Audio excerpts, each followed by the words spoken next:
nga nakatawa ko. Kay ningon si Mayor, di daw siya magdumot. Ako, Mayor, magdumot yun ko. Dumot yun yung ako ang kadagabi, Mayor.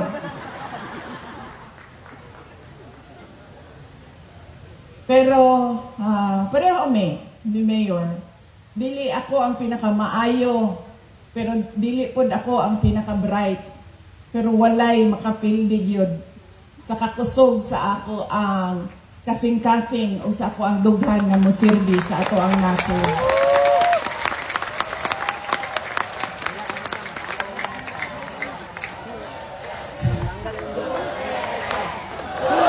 Ngayon mo na ning rally. Kalit na nahimong rally. Kajut lang ha. Kabaw baya mo no, nga naabaya ko yuta din sa Samal. No, kibalo ka, Mayor, no?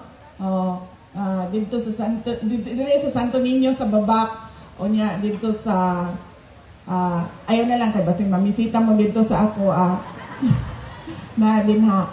Unya, kibaw ba mo no? Maulaw ko sa kanang mga bisita ba nga imbitahon nako. Kaya nga naman, wala ko sa mga bisita. Uy, kana ay bago lang yun.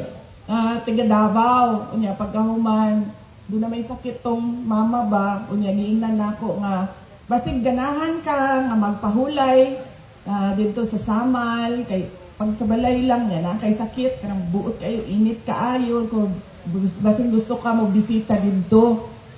Unya yan ako sa iyaha nga wala may problema bisan pila mo kaadlaw pero yan ako pagdala lang gyud mo rechargeable nga electric fan o rechargeable nga suga ha kay ang kuryente yun dito sa Samal, pwede magreklamo mayon? First, ay, June 30, pamanday ka magsugod na yun, no? Nagreklamo na ko.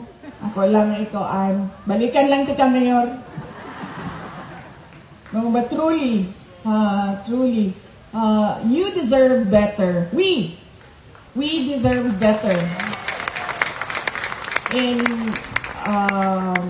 our public utilities. Nangutana ko kaganina kay Mayor Aldavid ug sa ato ang Vice Mayor. Ito problema ba dahil gihapon ang kuryente? Niana si Mayor Al nga. Problema gihapon. Uy, pati ang tubig. Nagkaunahon ko. Nga na dito sa amuan na may tubig. Asa na itong ikan amuan tubig? Mayor, basing hindi kuha na to sa kuan. Sa